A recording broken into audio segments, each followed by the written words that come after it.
Hello friends, எல்லோரும் எப்படி இருக்கீங்க? நல்லா இருக்கீங்களா? இன்றைக்கி நம்ம ரொம்ப டேஸ்ட்டான ப்ளூபெர்ரி கேக் தான் செய்ய போகிறோம். வாங்க இந்த கேக் ரெசிபி எப்படி செய்யறதுன்னு நம்ம வீடியோக்குள்ளே போயிட்டு பார்க்கலாம்.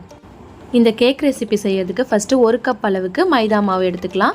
1 டீஸ்பூன் அளவுக்கு பேக்கிங் பவுடரும் 1/2 டீஸ்பூன் அளவுக்கு பேக்கிங் சோடாவும் எடுத்துக்கலாம். இது எல்லாத்தையுமே ஒரு டைம் நல்லா சல்லடையில் போட்டு சலிச்சுட்டு எடுத்துக்கலாம். நெக்ஸ்ட்டு வந்து நம்ம சுகர் சிரப் ரெடி பண்ணுறதுக்கு 1 கப் அளவுக்கு நம்ம சர்க்கரையை வந்து ஒரு பாத்திரத்தில் சேர்த்துக்கலாம். அதுக்கடுத்தது கேக் ரெடி பண்ணுறதுக்கும் 1 கப் அளவுக்கு சர்க்கரையை வந்து மிக்ஸி ஜாரில் சேர்த்து பவுடர் பண்ணிக்கலாம். நம்ம சுகர் சிரப்புக்கு சேர்த்தோம் இல்லைங்களா, அது கூட வந்து 1 கப் அளவுக்கு தண்ணி சேர்த்து இது லைட்டாக நமக்கு கொதித்து வந்தாலே போதும். நம்ம ஸ்டவ் ஆஃப் பண்ணிடலாம். இது நமக்கு அப்படியே நல்லா ஆறட்டும். ஆறுனதுக்கப்புறம் தான் நம்ம யூஸ் பண்ண போகிறோம். நம்ம வந்து கேக் செய்யறதுக்காக இந்த மாதிரி பவுடர் பண்ணி இதையுமே எடுத்து வச்சுக்கலாம். நம்ம எந்த பாத்திரத்தில் கேக் செஞ்சு வேக வைக்க போகிறோமோ அதில் வந்து கொஞ்சமாக ஆயில் அப்ளை பண்ணி வச்சிடலாம். அதுக்கப்புறமா இது கூட நல்லா ஆயிலெலாம் அப்ளை பண்ணதுக்கப்புறமா இதுக்கு மேலே வந்து மைதா மாவு ஃபுல்லாக தூவி விட்டுக்கலாம். மைதா மாவு அந்த மாதிரி தூவி விட்டு நம்ம வச்சாதான் கேக் வந்து நமக்கு அடி பிடிக்காமல் நல்லா வரும். இந்த மாதிரி ரெடி பண்ணி ஓரமாக எடுத்து வச்சிடலாம். நெக்ஸ்ட் வந்து ஒரு பாத்திரத்தில் 3 முட்டையை உடச்சி ஊற்றிக்கலாம். 3 முட்டையை உடச்சி ஊற்றுனதுக்கப்புறமா இதை வந்து ஒரு டைம் பீட் பண்ணிக்கலாம். இது வந்து ஒரு 2 நிமிஷத்துக்கு மட்டும் நம்ம ஃபஸ்ட்டு பீட் பண்ணிக்கலாம். அதுக்கப்புறமா இது கூட 1 ஸ்பூன் அளவுக்கு நம்ம வெனிலா எசன்ஸும் சேர்த்துக்கலாம். வெனிலா எசன்ஸ் சேர்த்து இதை வந்து ஒரு டைம் பீட் பண்ணிக்கோங்க.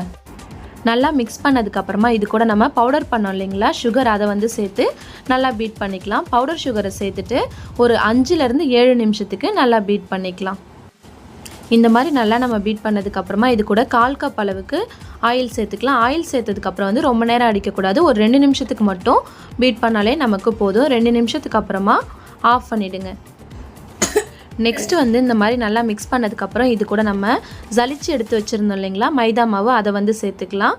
சேர்த்துட்டு இதை வந்து மிக்ஸ் பண்ணிக்கலாம். இது கூட வந்து 1/4 கப் அளவுக்கு நம்ம காய்ச்சி ஆற வச்ச பால் எடுத்துக்கலாம். பால் அதுக்கப்புறம் மாவு ரெண்டுத்தையுமே கொஞ்சம் கொஞ்சமாக சேர்த்து இந்த மாவை வந்து நம்ம நல்லா மிக்ஸ் பண்ணிக்கலாம். இப்போ வந்து நம்ம நல்லாவே மிக்ஸ் பண்ணியாச்சு. மிக்ஸ் பண்ணதுக்கப்புறம் வந்து நமக்கு இந்த மாதிரி பதத்தில் தான் இருக்கணும் மாவு. அப்போ தான் நமக்கு கேக் வந்து நல்லாவே வெந்து வரும். அதுக்கப்புறமா நம்ம ரெடி பண்ணி வச்சுருக்கோம் இல்லைங்களா கேக் டின், அதில் வந்து நம்ம ரெடி பண்ண மாவை வந்து ஊற்றிடலாம். பாத்திரத்தில் மாவுலாம் சேர்த்ததுக்கப்புறமா ஒரு ஸ்பூன் இல்லைனா கத்தி எடுத்து கேக் டின்னுக்குள்ளே படாமல் மேலே மட்டும் இந்த மாதிரி நல்லா மிக்ஸ் பண்ணி விட்டுக்கோங்க. நல்லா மிக்ஸ் பண்ணதுக்கப்புறமா கேக் டின்னை வந்து இந்த மாதிரி நல்லா ஒரு 2லேருந்து 3 டைம் நல்லா போட்டு தட்டி விடுங்க. நல்லா தட்டி விட்டுட்டு அதுக்கப்புறமா இதை நம்ம வேக வச்சுக்கலாம். கேக் வேக வைக்கிறதுக்கு முன்னாடி பாத்திரத்தை வந்து நம்ம வந்து எந்த பாத்திரத்தில் செய்ய போகிறோமோ அதை வந்து அடுப்பு மேலே வச்சு அடுப்பு வந்து மீடியம் ஃப்ளேமில் வச்சு ஒரு 10 நிமிஷத்துக்கு வந்து இதை ஹீட் பண்ணிக்கோங்க. நாங்கள் வானலில் தான் வேக வைக்க போகிறோம். அதனால் வானலை வந்து ஒரு 10 நிமிஷத்துக்கு முன்னாடி ஹீட் பண்ணிட்டோம். அதுக்கப்புறமா நம்ம கேக் ரெடி பண்ணி வச்சுருந்த பாத்திரத்தை வச்சு அதுக்கு மேலே ஒரு பிளேட் போட்டு நல்லா க்ளோஸ் பண்ணி இதை வச்சிடலாம். 45 நிமிஷம் ஆகும் நமக்கு வெந்து வர்றதுக்கு. 40லேருந்து 45 நிமிஷம் ஆகும். அடுப்பு வந்து ஃபுல் சிம்மில் வச்சுருங்க, இல்லைனா மீடியம் ஃப்ளேமில் வச்சுட்டு அப்படியே இருக்கட்டும். அதுக்கப்புறமா நம்ம வெந்துருச்சான்னு செக் பண்ணலாம். கரெக்டாக ஒரு 45 நிமிஷத்துக்கு அப்புறமா நாங்கள் வந்து இந்த மாதிரி ஒரு கத்தி இல்லைனா ஸ்பூன் ஏதாச்சும் ஒன்று வச்சு இந்த மாதிரி குத்தி பாருங்கள். உங்களுக்கு வந்து மாவுலாம் எதுவுமே ஒட்டாமல் வந்துச்சுன்னா கேக் நல்லா வெந்துருச்சுன்னு அர்த்தம். அதுக்கப்புறம் ஒரு 1/2 ஹவருக்கு இதை அப்படியே வச்சுருங்க. 1/2 ஹவர் நல்லா ஆறுனதுக்கப்புறமா சைட்லலாம் அந்த மாதிரி கத்தி வச்சு எடுத்துகிட்டு ஒரு பிளேட்டில் வந்து கவுத்தி போட்டிங்கன்னா உங்களுக்கு கொஞ்சம் கூட கேக்லாம் ஒட்டாமல் சூப்பராகவே வந்துடும். அதுக்கப்புறம் இது நல்லா ஆறுனதுக்கப்புறமா இதை வந்து நம்ம ஒரு 3 லேயராக கட் பண்ணி எடுத்துக்கலாம். நெக்ஸ்ட் வந்து 1 கப் அளவுக்கு விப்பிங் க்ரீம் எடுத்து ஒரு 10 நிமிஷத்துக்கு நல்லா பீட் பண்ணிக்கலாம்.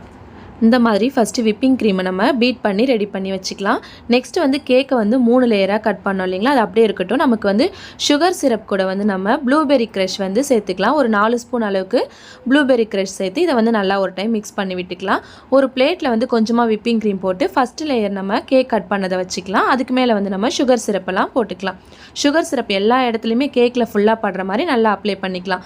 இது சுகர் சிரப் ஃபுல்லாக அப்ளை பண்ணதுக்கப்புறமா இது கூட வந்து நம்ம விப்பிங் க்ரீம் சேர்த்து விப்பிங் க்ரீம் வந்து ஃபுல்லாக நம்ம அப்ளை பண்ணிக்கலாம். நெக்ஸ்ட்டு இதுக்கு மேலே ப்ளூபெர்ரி க்ரஷ் கொஞ்சமாக சேர்த்துக்கலாம். ஒரு 2 ஸ்பூன் சேர்த்து அதையும் வந்து நல்லா மிக்ஸ் பண்ணி விட்டுட்டு நெக்ஸ்ட் லேயர் கேக்கை வந்து இதுக்கு மேலே வச்சுக்கலாம்.